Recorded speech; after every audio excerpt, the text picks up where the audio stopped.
So you want to learn how to stop having a favorite person. First, let's talk about the basics of how borderline personality disorder starts to develop, and then how having a favorite person can quickly manifest. So first, whenever we're younger, we typically go through a lot of trauma or a lot of fundamental invalidation. Through this trauma and invalidation, we start to develop these really unhealthy core beliefs. I am unworthy, I am a burden, I'm unlovable. These are all inherent beliefs. While these core beliefs are starting to develop, we also might experience an abandonment wound or a rejection wound. Someone that we care deeply about, an authority figure, a caregiver might have abandoned us, or a friend might have rejected us. We start to develop these fears of abandonment, these fears of rejection. Since we never want these fears to ever become reality again, we will start to experience a lot of self-rejection and self-abandonment. Throughout the early on self-rejection and self-abandonment, we start to lack a sense of self. Our sense of self is kind of, who are we? Who am I? What are my beliefs? What are my values? How do I perceive myself in the world around me? Once we start to solidify this lacking sense of self, we might start mirroring the people around us. There might be people at school that you really want to be friends with. There might be coworkers at work that you want to be friends with. We become like a mirror for these people. They look at us and they see themselves. They might look at us and think, oh my God, they have all of the same hobbies. They have all of the same interests. They have the same beliefs. They have the same values. But really what we're doing is just taking what we see from them and applying it to ourselves. Throughout all the years of mirroring other people, mirroring our coworkers, mirroring our peers, we'll start to experience these chronic feelings of emptiness. I'm nobody when I'm not with other people because I have nobody to reflect on. I'm this blank canvas. I'm a shell of a human being because I don't have any of my own beliefs, values, thoughts, interests, hobbies, because I take them from everybody else. So that's a very broad understanding of how BPD can slowly start to manifest for someone over a course of a couple years. But now this is whenever the favorite person comes into play. A favorite person is someone that we create an intense attachment to, an intense dependency to. We tend to idealize this person. We tend to put them on a pedestal. We create this perfect person of who we think that they are in our head. We will rely on them for our emotional needs. We will rely on them for validation, love, reassurance. This person almost becomes a tie to our sense of self. They become our sense of self. We finally have a purpose in life. We finally have value because we have a person we can attach that to. This is whenever the favorite person cycle starts to begin. Whenever you have someone come into your life that becomes your favorite person, whether it's an authority figure, a romantic partner, a friend, you might start to neglect yourself whenever you're around them. You no longer need to focus on how unhealthy your relationship is with yourself. You no longer have to worry about focusing on your own validation, your own needs, your own wants, because now you have someone who can give that to you. So we start to overly neglect ourselves more than we already were. As we continue to neglect ourselves and these dependency issues start to grow and grow and grow, it creates this really unhealthy relationship dynamic. It starts to become a very unstable relationship, a very toxic relationship. As time goes on and this unhealthy relationship starts to spiral and spiral out of control, there will be an inevitable breakup. Whether you split on them, which is a black and white defense mechanism we'll go into another time, and you end up breaking up the relationship, or they have had enough and they end up breaking up with you, there is an inevitable breakup. After this breakup occurs, you start to lose your sense of self again because now you have lost yourself. This person was your sense of self. This person was everything that you needed. This person was your purpose in life. So now you start to experience these chronic feelings of emptiness to the max because not only do you not have a sense of self, but the illusion of your sense of self has now been taken away. Whenever this loss of self happens and the chronic feelings of emptiness start to persist, it will start to feed these core beliefs that we have had almost our entire life. I am unworthy. I am unlovable. This person broke up with me, so I must be unlovable. I must be such a burden in everybody's lives. Like, this is just who I am. I'm never gonna be better. And typically we continue to feel that way until we get a new favorite person. Once we get this new favorite person, we start to neglect ourselves again and we start to have these really intense dependency issues. It starts to create this really unhealthy, unstable, toxic relationship dynamic. There's this inevitable breakup because it is an unsustainable relationship. We lose ourself again. We start to experience really deep chronic feelings of emptiness. It starts to feed these really unhealthy core beliefs. I'm unlovable. I'm a burden. Everybody always leaves me. I'm never gonna get better. Yada, yada, yada. And that is until you get another favorite person. And you wanna know how to break this cycle. How do I stop having favorite person after favorite person? How do I stop becoming so dependent on this person? And you're not gonna like what I have to say, but we have to focus on ourselves and we have to create a sense of self. Our sense of self is the key to a good majority of our borderline personality disorder traits. The only construct of a sense of self that we currently have is all of these really unhealthy core beliefs we've been developing throughout years of our lives. Again, these unhealthy core beliefs are I am unlovable, I am worthless, I am inherently a burden. And the reason we have these really unhealthy core beliefs is because someone made us feel this way for a very long time growing up. Our caregiver, authority figures, our best friend, they made us feel like a burden. They made us feel worthless. They made us feel stupid. They made us feel like we're unworthy of anything in life. They made us feel this way for a very long time during our developmental years. So they started to become core beliefs. And because we have felt this way for so long, we have started to think our feelings are facts. The way people are treating us are the way we deserve to be treated. These beliefs, these core beliefs are not true. We have to unlearn these core beliefs, this distorted self-image, start from scratch, and create newer and better ones. Whenever I'm live on TikTok, I'm always asked, Steph, how do I get over a favorite person? How do I get over my FP? How do I do it? I can't seem to get over them. I always tell them that they're asking the wrong question. Asking how do I get over my favorite person is putting the attention and focus on the noun in the sentence structure, which is favorite person, when really we need to be putting the focus on the real issue at hand, which is ourselves. Instead of asking how do I get over a favorite person, start asking yourself,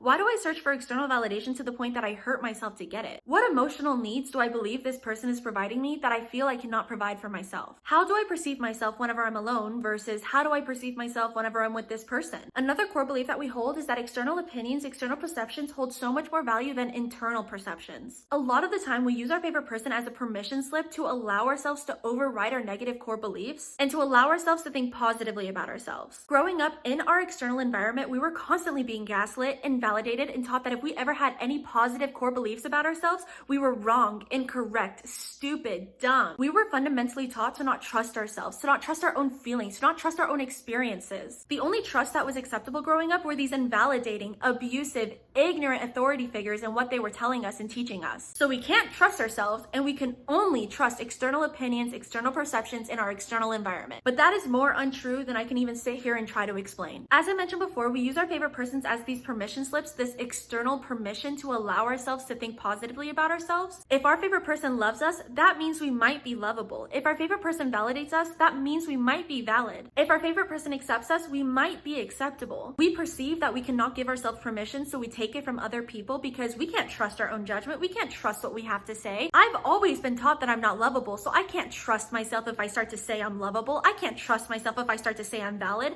I can't trust myself if I start to say I'm acceptable. But one of the newer and healthier core beliefs that we need to construct are that we can give ourselves permission. Our favorite person telling us that we're lovable doesn't actually inherently change anything about ourselves. We are the same person we were before they told us that we were lovable. But now that an external source has given us permission to kind of perceive ourselves that way, we now can start perceiving ourselves that way. But we are allowed to perceive ourselves that way 24/7. We are allowed to perceive ourselves that way even without that external validation. External sources, external perceptions are not the most reliable way of learning who we are, what we are, how worthy we are, how lovable we are. We are allowed to make that judgment for ourselves. So we can't tie who we are to other people. Now what? We don't suddenly have a sense of self. We don't suddenly know how to self-validate. So where do we even start? How do I even develop a relationship with myself? In the same way we would get to know a favorite person, we would get to know a best friend, we would get to know a romantic partner, we have got to dedicate time to ourselves. Go on a solo date with yourself. Take yourself out. Have a deep conversation with yourself. Ask yourself questions that you would ask someone that you're interested in getting to know. Using tools like ChatGPT, card games can be really helpful for this because we don't even know where to start with the questions, where to end with the questions. Asking ChatGPT, like, what questions can I ask someone to get to know them? Or just asking, what questions can I ask myself to get a better internal understanding of myself? Also, if it helps, I'll link a couple card games in the description below. When we start the process of trying to get to know ourselves, start to develop a sense of self, it's not going to be easy. Our BPD will not be happy. Our core beliefs will not be happy. The voice in our head that lives to tear us down, to humble us at every given moment, not going to be happy. It's going to be incredibly uncomfortable in the start. We are going against everything we have been raised to believe. We are going against everything we have believed to be true our entire lives. Those comfortable neural pathways that we have been developing for years and years and years are no longer going to be able to be used as our default subconscious setting. You won't really believe any of the positive things you try to tell yourself at first. It'll feel like you're lying to yourself, and maybe for a little while you will be, because if you look in the mirror and you tell yourself, I love you, you're like, oh girl, no I don't. But we have to start somewhere, so you're gonna have to lie to yourself for a little while. We have to start creating and connecting new neural pathways, new core beliefs. We have to change the default way that we have always perceived ourselves. Old habits die hard, and learning how to focus on yourself instead of focusing on an external person, an external favorite person, healing from borderline personality disorder is no exception to that. Our old mentality will keep knocking at our door over and over and over again. It'll feel like you're getting attacked in your own mind. It is psychological warfare happening up here. It might sound a little something like this. You're not worthy of love. This is pointless. Who are you if you're not sick? They're going to reject you if you become your own person. You don't deserve to heal. Who the fuck do you think you are? You are so stupid and dumb for thinking that you could ever get better. You are so worthless. I can't even believe you're trying. Whenever these default settings are trying to turn back on, whenever these neural pathways that have been connecting all throughout our lives are trying to reconnect, we won't be able to control or change that. These old habits are going to be knocking at our door. We can't control and we can't change these circumstances, but what we can do is stop validating validating them. Isn't it a little bit strange that we hold a belief that we don't have the power to validate these positive thoughts, to think positively about ourselves, to have good judgment towards ourselves, but we have the power to validate these negative thoughts? We have the power to believe these negative thoughts that have been running our life. So we have power, but we're only allowed to use it when it comes to the negative. See how us hating ourselves isn't really logical, it's just something we've been taught to do? We have to stop validating these negative thoughts, these negative core beliefs, these powerless beliefs. When these thoughts pop up, when these spirals start to happen, we have to verbally, out loud say, no, I do not validate that. I do not accept that. You are not true. You are incorrect. Combating those thoughts with positive affirmations, compassion, understanding is going to get you so much farther than validating them in the first place. You are so unworthy. You are so unlovable. You're such a burden. No, I am lovable. I'm not a burden. There are people in my life who say they love me, and it is okay for me to trust the people in my life who say they love me over the voice inside of my head. You are so stupid and so dumb. You're never going to get better. You're never going to heal. No, I don't validate that. I am deserving of healing. I am deserving of getting better. So it's going to get really difficult, and we're going to have to learn how to be compassionate with ourselves. But you are strong enough. You are worthy. You are lovable. You are deserving of healing. Everything you currently believe you are not, you are. So our favorite person attachments, the intensity of these attachments stem from our lack of sense of self, lack of self-validation, lack of self-love, lack of self-compassion. Once we start rewiring, recoding all of these unhealthy parts of these unhealthy core beliefs, these attachments will inevitably start to fall apart because they won't have as much power over us. When we start to rely on another person for our validation, compassion, understanding, we end up draining people for resources that we have to learn how to provide ourselves.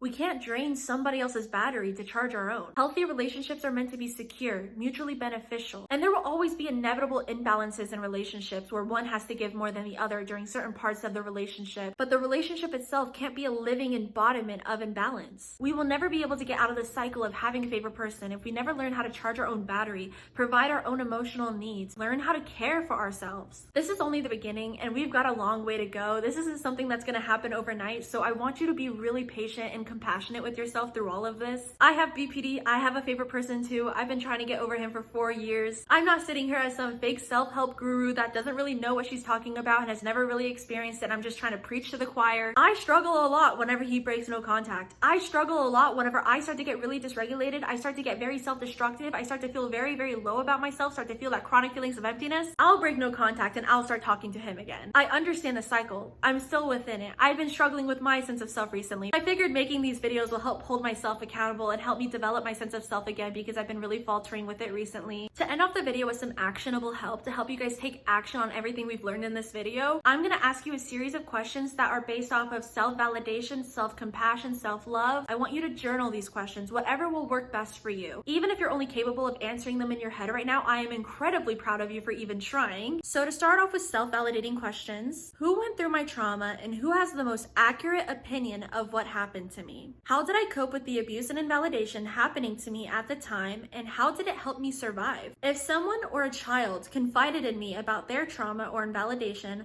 would I tell them it didn't happen, that they're dramatic, they aren't valid? And if not, why would I do that to myself? What negative, unhealthy core beliefs did I internalize when being abused or invalidated, and how might they be distorting my current self-perception? Now for questions based in self-compassion, what am I ashamed of?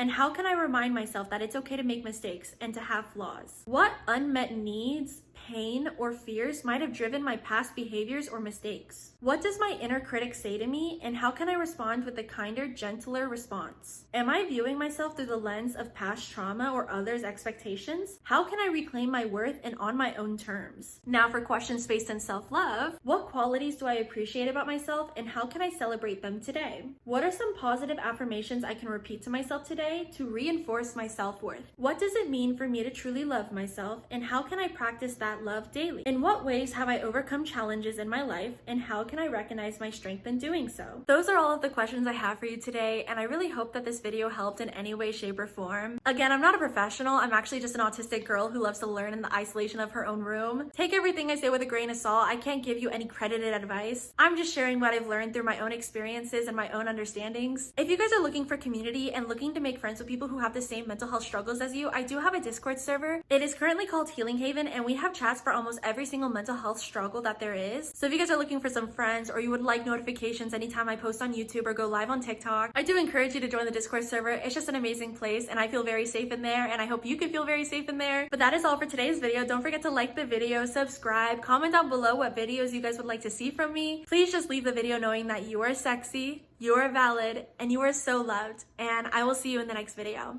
Bye! Hope you like my videos. Is there anything else I'm supposed to say as a YouTuber?